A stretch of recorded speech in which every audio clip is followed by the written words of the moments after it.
नमस्कार, जय हिंद साथियों। एक बार फिर से आप सबका बहुत बहुत स्वागत है। ग्राम सभा, ग्राम पंचायत और ग्राम प्रधान, इन दोनों में क्या अंतर होता है आज मैं इस वीडियो में आपको विस्तार से बताऊंगा। आप पूरा देखिएगा।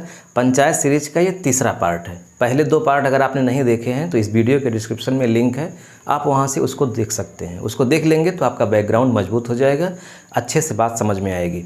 आज हम लोग देखेंगे कि ग्राम प्रधान क्या होते हैं, ग्राम सभा और ग्राम पंचायत, मुख्य अंतर, और फिर डिटेल में आपको बताएंगे कि ग्राम प्रधान का चुनाव कैसे होता है, योग्यता क्या है, कब तक कार्यभार संभालते हैं, वगैरह वगैरह।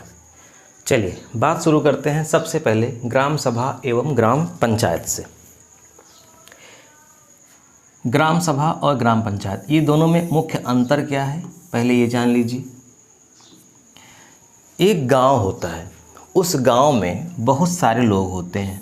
मान लीजिए ये एक गांव है, इस गांव में बहुत सारे लोग हैं।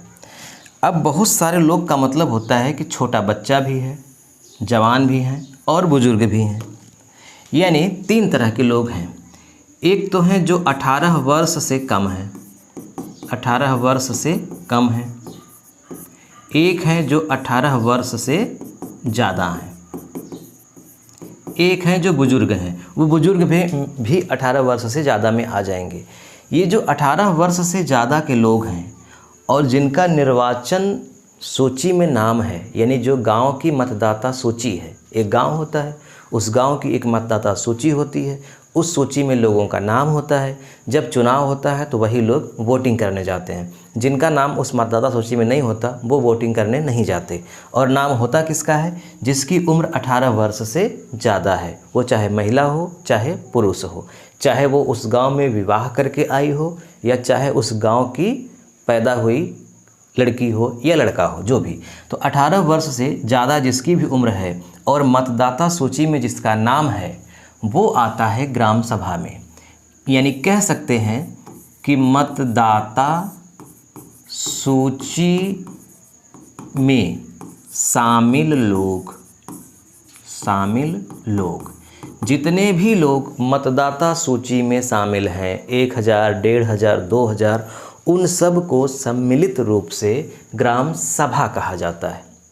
एक लाइन में समझिए, ग्राम सभा का मतलब मतदाता सूची में नामित सभी लोग। इसका मतलब कि जो 18 वर्ष से कम जिनकी उम्र है या फिर जिनकी उम्र 18 वर्ष से ज़्यादा भी है लेकिन मतदाता सूची में किन्हीं कारणों से नाम नहीं है, वो ग्राम सभा में नहीं आएंगे। ठीक, तो गांव में दो तरह के लोग हो गए, एक गांव के लोग और एक मतदाता सूची में नामित, जिन्हें बोला जाएगा ग्राम सभा। यानी ग्राम सभा के लोग चुनाव भी लड़ेंगे और चुनाव में भाग भी लेंगे। अब आती है बात ग्राम पंचायत की। पंचायत का मतलब क्या होता है? पंचायत का मतलब होता है ग्राम सभा के चुने गए लोग। ऐसे समझिए, ग्राम सभा के चुने गए लोग। चुने गए लोग का मतलब कहाँ चुने गए? जब चुनाव होगा ग्राम प्रधान का, वार्ड मेंबर का, उप प्रधान का, उनमें जो जो चुने जाएंगे उनके ग्रुप को बोला जाएगा पंचायत। यानी पंचायत में कौन कौन होगा? ग्राम प्रधान होगा, और कौन होगा? उप प्रधान होगा अगर वहाँ है तो, और कौन होंगे? Ward member. वार्ड मेंबर को ही पंचायत सदस्य बोलते हैं, वार्ड मेंबर। ये अगर वहाँ न्याय पंचायत है तो न्याय पंचायत के भी लोग, इनके सम्मिलित रूप को पंचायत बोलेंगे। अब दोनों में अंतर मुख्य रूप से तो एक हो गया ग्राम। अंतर क्या मतलब? दोनों के बारे में जान गए कि मतदाता सूची में जिनका नाम है वो ग्राम सभा है, और मतदाता सूची वाले नाम से ही जो व्यक्ति चुनाव लड़के जीत करके आए हैं उनका जो समूह बना है वो है पंचायत। जो ग्राम सभा है वो क्या है?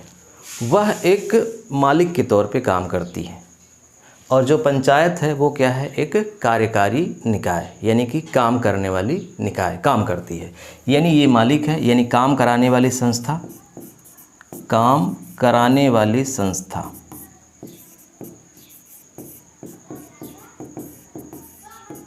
और ये कौन सी है? काम करने वाली संस्था। इसका मतलब कोई भी पंचायत में काम होगा तो उसकी निगरानी कौन करेगा? ग्राम सभा। वो देखेगी काम अच्छा हुआ या नहीं। अगर नहीं अच्छा हुआ तो बताएगी ऐसे करिए, अच्छा हुआ तो वाहवाही करेगी, प्रशंसा करेगी और दंडात्मक कार्यवाही भी कर सकती है। यानी ग्राम पंचायत के चुने गए लोग अगर सही से काम नहीं करते तो उन्हें पद से हटाने का भी अधिकार ग्राम सभा के पास है। क्लियर हो गई बात, ग्राम सभा और ग्राम पंचायत। अब आते हैं अगले टॉपिक पर, जो है ग्राम प्रधान, उप प्रधान एवं पंचायत सदस्य। ये कौन कौन होते हैं अभी हम चर्चा कर चुके। जो वार्ड मेंबर होते हैं, वार्ड मेंबर, आप जानते हैं वार्ड मेंबर की संख्या जनसंख्या के अनुसार होती है। कहीं 9 होगी, कहीं 11 होगी, कहीं 13 होगी, कहीं 15 होगी।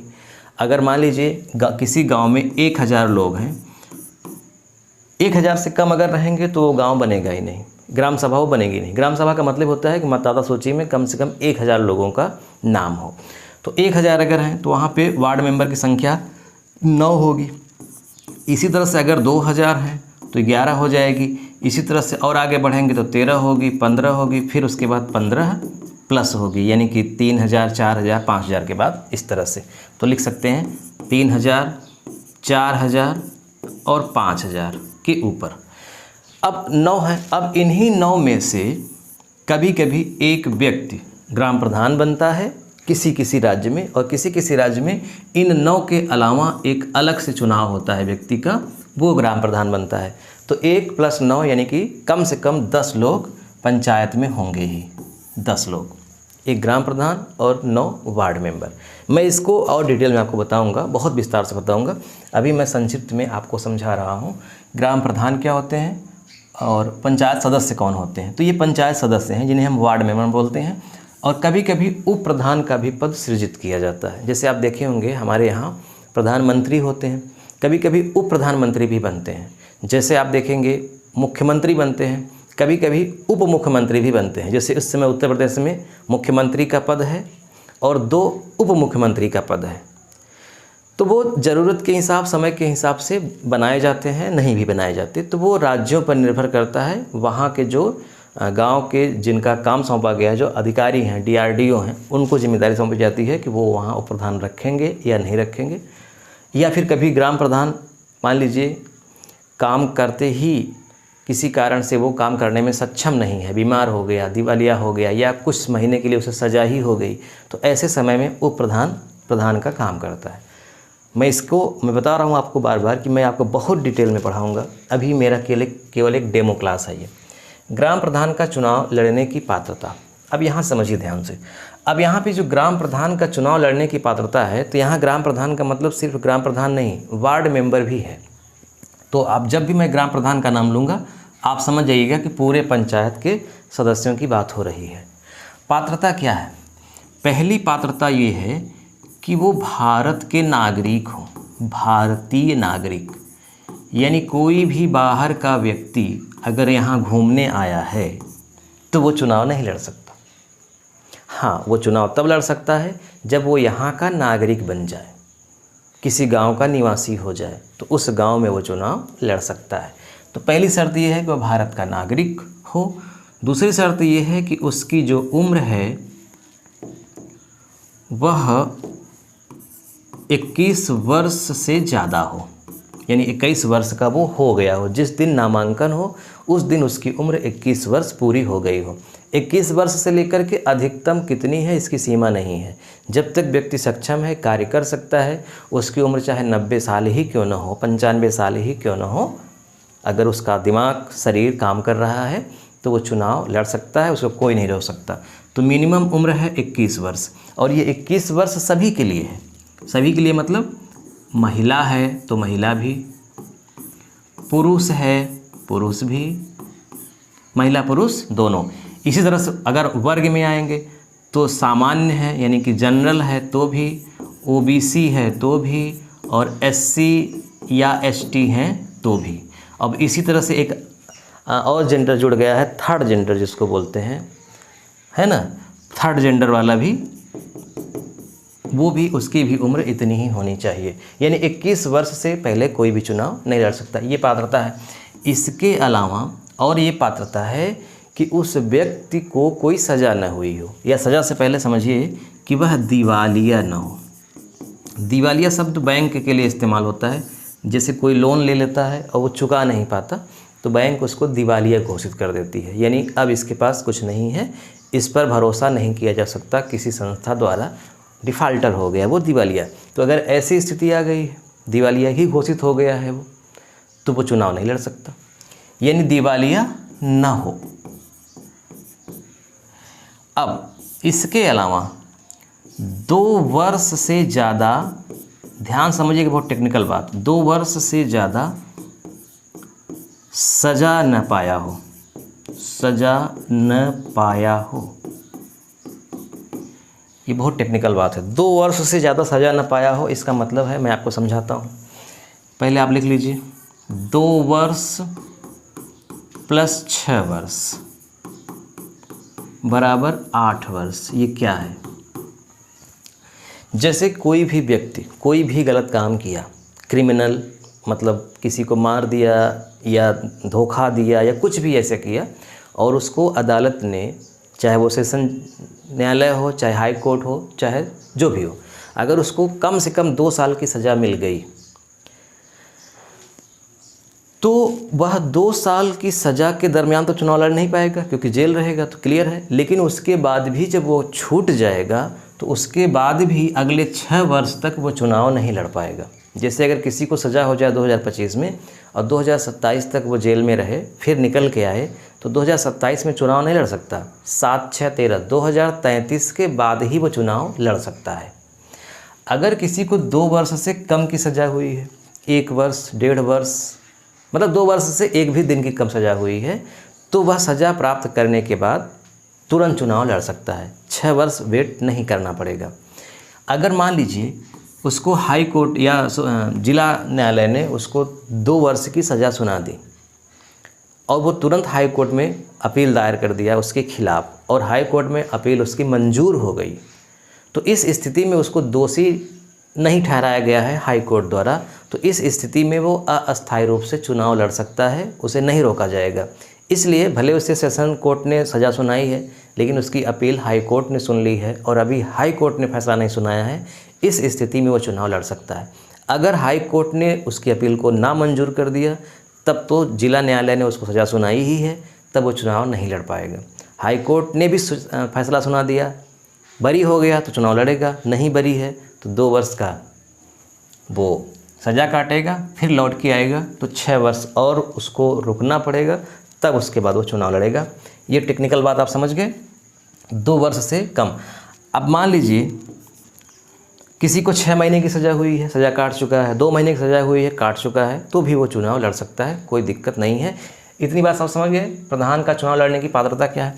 अब इसमें एक समझ आपके मन में दिमाग में आ रहा होगा ये बात कि इसमें साक्षरता की बात नहीं की गई है कि व्यक्ति को कितना पढ़ा लिखा होना चाहिए, तो इसमें साक्षरता की बात नहीं की गई है, यानी व्यक्ति अंगूठा टेक भी हो तो भी वो चुनाव लड़ सकता है। नैतिक रूप से ये ठीक नहीं है, इस पर संशोधन होना चाहिए, लेकिन अभी हुआ नहीं है। लेकिन आमतौर पे अंगूठा टेक व्यक्ति कैसे लड़ेगा, लड़ने के तो लड़ जाएंगे, लेकिन व्यवहारिक रूप में लोग उसे पसंद नहीं करेंगे, या फिर उसके पास बहुत नॉलेज हो, लीडिंगशिप करने की उसको नॉलेज हो, काम करने की उसे बहुत बेहतरीन, तो जनता उसे पसंद कर सकती है, अन्यथा पढ़े लिखे लोगों को ही जनता पसंद करती है।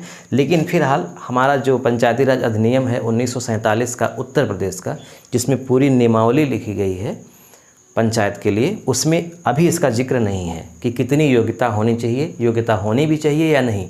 ध्यान रखिएगा, ये योग्यता भारत के किसी भी चुनाव लड़ने के लिए नहीं है, यानी अगर राष्ट्रपति का भी कोई चुनाव लड़ता है तो उसके लिए भी ये योग्यता नहीं है कि वो पढ़ा लिखा हो। इसका मतलब अनपढ़ भी चुनाव लड़ सकता है, सीधी सीधी ये बात है, लेकिन व्यवहारिक रूप में ऐसा नहीं है। लेकिन खैर लिखा तो गया ही है, स्पष्ट तो कहा नहीं गया है कि योग्यता क्या होनी चाहिए। ग्राम प्रधान के चुनाव की प्रक्रिया क्या है? हमारे यहाँ 2 प्रकार की प्रक्रिया है चुनाव की, एक होती है प्रत्यक्ष और एक होती है अप्रत्यक्ष। यानी हमारे देश में चुनाव 2 तरीके से होता है, एक प्रत्यक्ष चुनाव होता है और एक अप्रत्यक्ष। Direct election and indirect election. Direct election का मतलब होता है जब जनता वोट करती है, जनता वोट करे, और अप्रत्यक्ष चुनाव का मतलब होता है जनप्रतिनिधि वोट करें, जनप्रतिनिधि वोट करें, ये मतलब इसका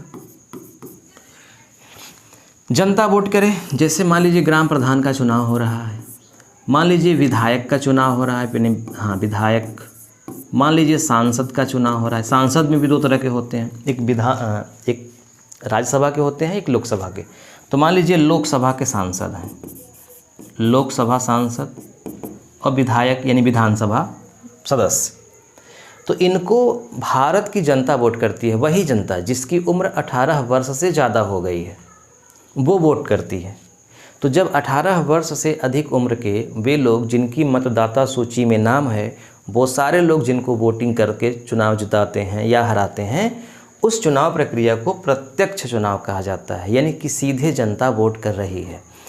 और अगर जनता वोट नहीं करती, जैसे राष्ट्रपति का जब चुनाव होगा तो वहाँ जनता वोट नहीं देती। राष्ट्रपति को कौन वोट देता है? जनप्रतिनिधि। जनप्रतिनिधि कौन है? जो यहाँ से जीते हैं, जिन्हें जनता ने वोट दिया है।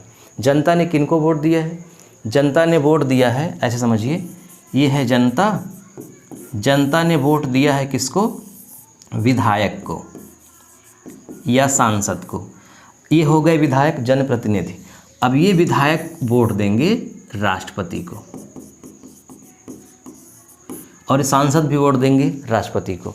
तो जो विधायक और सांसद वोटिंग करेंगे, यानी कि जनता वोट नहीं करेगी, तब उसे बोला जाएगा अप्रत्यक्ष चुनाव। यानी जनता द्वारा चुने गए लोगों द्वारा चुने गए लोग जिस प्रक्रिया से चुने जाएंगे उस प्रक्रिया को अप्रत्यक्ष बोलेंगे। तो हमारा जो ग्राम प्रधान का चुनाव की प्रक्रिया है वो कैसी है? प्रत्यक्ष है, यानी यहाँ जनता सीधे वोट करती है।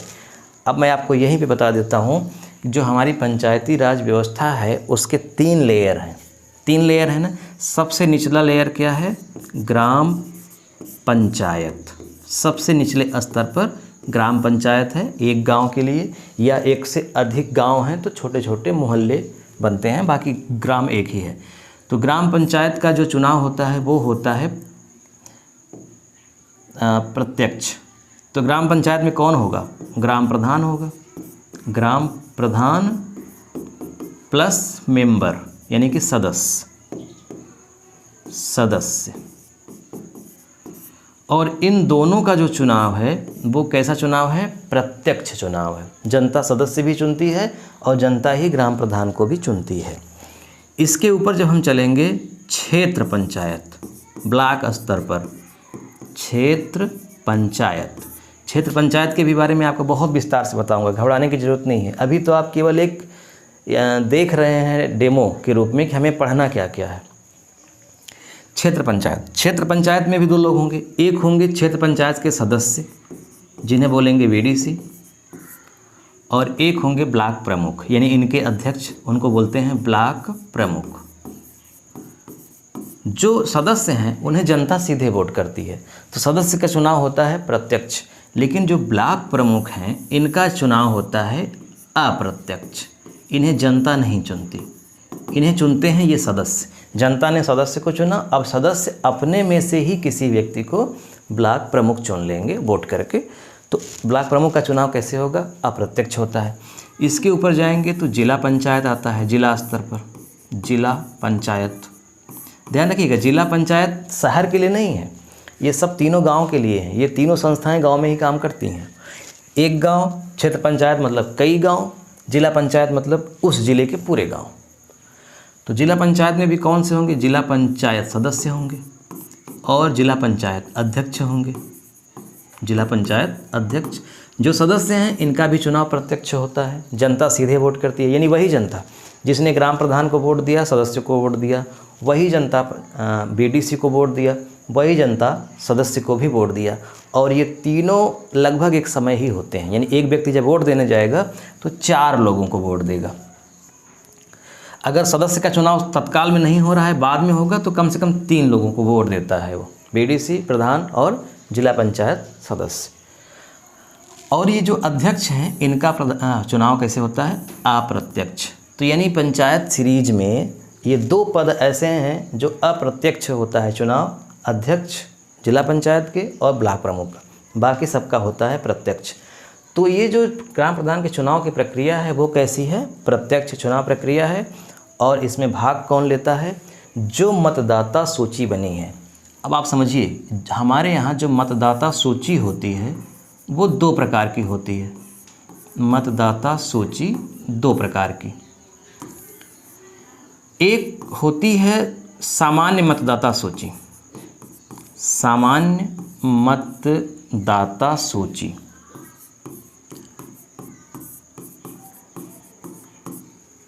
और एक होती है विशेष। हालांकि मैं अपने से नामकरण इसका कर रहा हूँ, विशेष होती नहीं, लेकिन मैं समझाने के लिए आपको विशेष सूची, मैं समझाने के लिए आपको लिख रहा हूँ। ये मत सोचिएगा कि कहाँ इसका मेंशन है, जिक्र है। सामान्य मतदाता सूची होती है जो केंद्र की होती है, केंद्र बनाता है। एक सूचना कह रहे हैं, चुनाव आयोग होता है जिसको निर्वाचन आयोग बोलते हैं, election commission of India, Bharat का निर्वाचन आयोग, जिसमें एक अध्यक्ष और 2 अन्य सदस्य होते हैं। निर्वाचन आयोग के अध्यक्ष और उपाध्यक्ष 3 लोग होते हैं। तो जो केंद्र की मतदाता सूची होती है, केंद्र की, उस सूची के लोग किसको वोटिंग करेंगे? सांसद को वोटिंग करेंगे और विधायक को वोटिंग करेंगे। सांसद और विधायक, यानी विधानसभा का चुनाव जब होगा, विधायक जिनको आप बनाएंगे, तो आपकी जो आपका नाम है वो केंद्र वाली मतदाता सूची में होना चाहिए। और जब आप लोकसभा के चुनाव में भाग लेंगे, यानी कि सांसद चुनेंगे, तब भी आपका नाम उसी सूची में होना चाहिए। लेकिन जब आप ग्राम प्रधान के चुनाव में भाग लेंगे, क्षेत्र पंचायत सदस्य के चुनाव में भाग लेंगे, जिला पंचायत सदस्य के चुनाव में भाग लेंगे, तो आपका नाम होना चाहिए राज्य की मतदाता सूची में। यानी एक केंद्र की मतदाता सूची होती है, एक राज्य की। तो राज्य वाली में ये हो गया पंचायत। इसीलिए कभी कभी आप देखेंगे कि लोग कहते हैं ना कि यार हमारा जो नाम है वो ग्राम प्रधान वाली सूची में था, हमने ग्राम प्रधान के लिए वोट किया था, लेकिन अब लोकसभा का चुनाव हो रहा है तो उसमें हमारा नाम ही नहीं है। यही कारण है, 2 सूचियाँ होती हैं। और कोशिश ये है भारत सरकार की कि ये दोनों सूचियाँ इकट्ठी कर दी जाए, या इकट्ठी न भी हो तब भी कभी ऐसा ना हो कि उस सूची में एक व्यक्ति का नाम है, दूसरी सूची में नहीं है, ऐसा ना होने पाए। क्योंकि एक सूची में नाम होने का मतलब ही है कि वह योग्य है। अगर वह एक सूची में योग्य है तो दूसरी में योग्य क्यों नहीं है? क्या रीज़न है इसका, है ना? तो ये है। तो मतदाता सूची में नाम होना चाहिए और फिर वही लोग इसमें चुनाव में भाग लेंगे, प्रक्रिया होगी।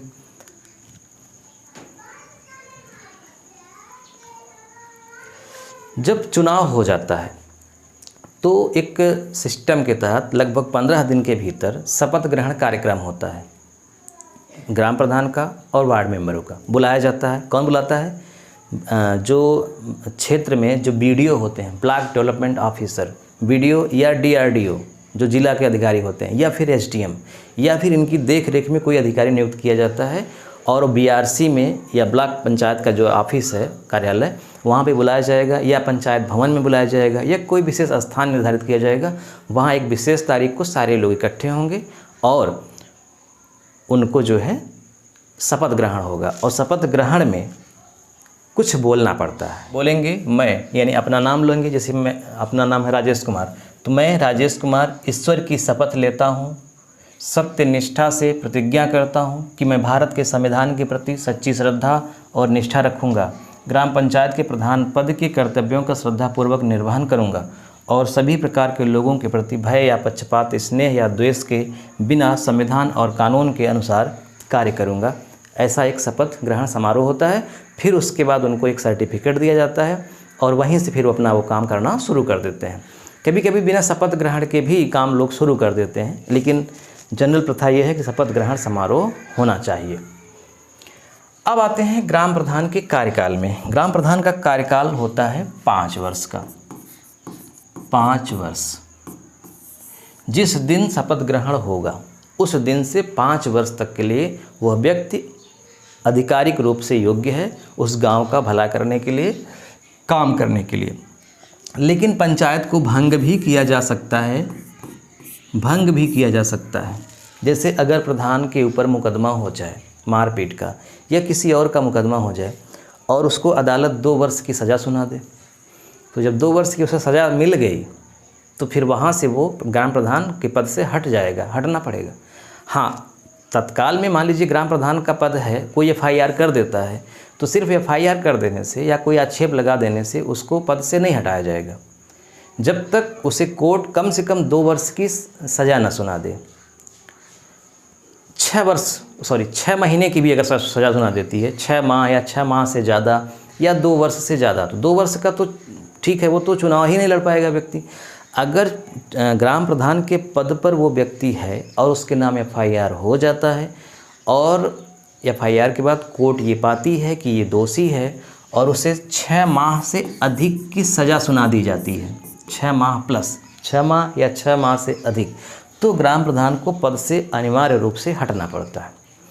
अगर 6 माह से कम की सज़ा सुनाई गई, जैसे 3 माह की सुनाई गई या 5 माह 29 दिन की सुनाई गई, यानी 6 माह में एक भी दिन कम है, तो उसे पद से नहीं हटाया जाएगा। अगर मतलब अधिकारी चाहेंगे, DRDO चाहेंगे तो वो हटा भी सकते हैं, निर्वाचन अधिकारी चाहेंगे तो हटा भी सकते हैं, लेकिन प्रक्रिया नहीं है हटाने की। वो जेल में रहेंगे 5 महीने, 4 महीने, 3 महीने, लेकिन वो पद पर बने रहेंगे। उनके स्थान पे जो उप प्रधान है वो कार्य करेगा, फिर वो लौट कर आएंगे तो अपना कार्य संभाल लेंगे। लेकिन 6 महीने से अधिक का अगर मिल जाता है तो पद से हटना पड़ेगा। और ऐसी हाल में जिस दिन से वो पद से हट जाएंगे उसके 6 माह के भीतर फिर से ग्राम प्रधान का चुनाव अनिवार्य रूप से होगा। और जब होगा तो वो बचे हुए समय के लिए होगा।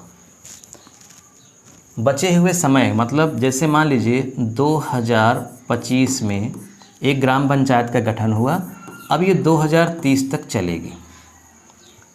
मान लीजिए जनवरी में गठन हुआ, जनवरी 2025, तो दिसंबर 2030 तक मामला चलेगा, दिसंबर 2030। अब जनवरी में चुनाव हुआ और उसके 1 साल के बाद मान लीजिए 2026 में ही पंचायत भंग हो गई। जब पंचायत भंग हो गई तो अभी समय कितना बचा है 2030 तक के लिए? 4 वर्ष। तो जो नई पंचायत का गठन होगा वो अगले 4 वर्ष यानी कि 2030 तक के लिए ही होगा। जो नई पंचायत बनेगी, जो प्रधान बनेगा, वो अगले 4 साल ही काम करेगा। अगर पंचायत 2 साल के बाद भंग होगी तो 3 साल काम करेगा, 2.5 साल के बाद भंग होगी तो 2.5 साल काम करेगा, 4 साल के बाद भंग होगी तो 1 साल काम करेगा। लेकिन ऐसे समय में भंग हो जाए जब केवल 6 माह कार्यकाल समाप्त होने में बचा हो, जैसे 2030 में भंग होगी दिसंबर में दिसंबर से 6 महीने पहले आ जाइए, जनवरी, फरवरी, मार्च, अप्रैल, मई, जून के पहले या जून के बाद भंग हो जाती है पंचायत, तो अब अगले 6 माह के लिए वो पंचायत नहीं रहेगी, फिर वो पंचायत पूरे 5 वर्ष के लिए रहेगी। यानी कार्यकाल समाप्त होने के 6 माह के पहले अगर भंग होती है, बचे हुए समय 6 माह या 6 माह से कम बचा है तो अगले 5 साल के लिए पंचायत बनेगी। 6 माह से अधिक का समय बचा है तो जितना समय बचा है उतने तक के लिए ही पंचायत रहेगी। अब मैं आपको अगले वीडियो में डिटेल में बताऊंगा कि ग्राम प्रधान को पद से कैसे हटाया जाता है, कैसे हटता है, कैसे उस पर मुकदमा चलाया जा सकता है, मुकदमा चलाने के दरमियान उसके क्या क्या अधिकार होते हैं, ये सब बताएंगे। इसके अलावा जो निर्वाचन की प्रक्रिया है अभी डिटेल में आपको समझाएंगे कि कैसे एक व्यक्ति भाग लेता है, क्या क्या उसके अधिकार हैं, कब वो नहीं ले सकता, इसको डिटेल में आपको पढ़ाएंगे। ग्राम प्रधान को हटाने की प्रक्रिया बहुत विस्तार से आपको समझाएंगे। ग्राम प्रधान के कार्य आपको हम विस्तार से समझाएंगे। ग्राम प्रधान की समीक्षा कौन करता है। अब वीडियो बड़ा ना हो जाए इसलिए मैं यहीं पर रोक रहा हूँ। फिर पंचायत सदस्यों के अधिकार एवं कार्य, ये सब कुछ मैं आपको और आगे पढ़ा करके एक बार फिर से लौटूंगा और मैं विस्तार में आपको पढ़ाऊँगा। आपके मन में एक भी प्रश्न नहीं रहेगा जिसका जवाब बचा हो, पूरा एकदम प्रैक्टिकल नॉलेज के साथ, और जो भी नॉलेज रहेगी वो एथेंटिक रहेगी, कोई ऐसी नॉलेज नहीं रहेगी जो फर्जी हो। वीडियो कैसा लगा कमेंट करके आप मुझे बताइएगा, और इस वीडियो का लिंक अपने दोस्तों में, मित्रों में ज़रूर शेयर करिए। वीडियो को चैनल को सब्सक्राइब नहीं किए हैं तो ज़रूर कर लीजिए। मिलते हैं नेक्स्ट वीडियो में। नमस्कार।